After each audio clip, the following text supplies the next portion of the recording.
All right, so in this video, I'm going to give a very brief, short proof of the chain rule. Now, again, the most important thing I think that you should get out of this video is what the definition of the chain rule is, which if I start off with trying to take the derivative of a composite function, a function inside of a function, in this case, f will be my outer function, g will be my inner function, then what I need to do is I need to take the derivative of the outer function, but leave the inner function alone, and multiply by the derivative of the inner function. So that means we're going to actually take the derivative of the outer function, but leave the inner function in it, and multiply by the derivative of whatever that inner function is. Now, again, my whole purpose of this video is to try to prove this, and hopefully you guys are realizing after watching the product rule video and the quotient rule video that this chain rule video also is going to have a bit of a trick to the proof. So I'm going to start off again with just my limit definition. So d dx of f of g of x is equal to the limit as h goes to 0 of f of g of x plus h minus f of g of x, all divided by h. Now, the trick in this one is not adding or subtracting by a specific value.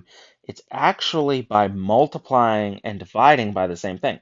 Now remember, as long as I do it to the top and to the bottom, it's allowed. It's okay. It's algebraically essentially just multiplying by 1. So what am I going to multiply here by? Well, you'll see in just a second how this works out nicely. So what I'm going to actually multiply by is g of x plus h minus g of x, and I'm going to do that again, top and bottom, so that it's again, algebraically, it's going to make sense, because essentially those two things would cancel out, but I'm doing it for a specific reason, because what I want to see happen in the next step is I'm actually going to switch these two denominators. Now, multiplication is commutative, so that is totally following the rules. It's just, again, playing a little bit of a trick, making it work out nicely for what I want it to do. So I'm still going to keep that numerator as f of g of x plus h minus f of g of x. And I'm still going to keep it as g of x plus h minus g of x over there. And again, all I'm going to do is I'm going to switch these. So we're going to have g of x plus h minus g of x. And I'm going to put the h over here. Now, at this moment, I'm hoping that you notice that this is, in fact, the derivative of g of x. So let me go ahead and split that limit up so I can handle that, okay? So we'll do the limit as h goes to 0 of f of g of x plus h minus f of g of x divided by g of x plus h minus g of x times the limit as h goes to 0 of that g of x plus h minus g of x divided by h. And again, that is just g prime of x. Now, so the question becomes, how do I figure out this other part, this f of g of x plus h minus f of g of x divided by g of x plus h minus g of x? There's a couple of options that I've seen people do with respect to this. Probably the most straightforward option I can do is just kind of compare this to one of the other limit definitions that we have, which is if I look at it from the perspective of perhaps we could do the x approaches a definition, which is f prime of a. We would have f of x minus f of a divided by x minus a.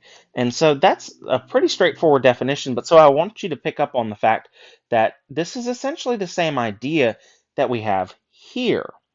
In this situation, it's, and I'll rewrite it over here, we can essentially treat x like it's g of x plus h, and a is really just g of x.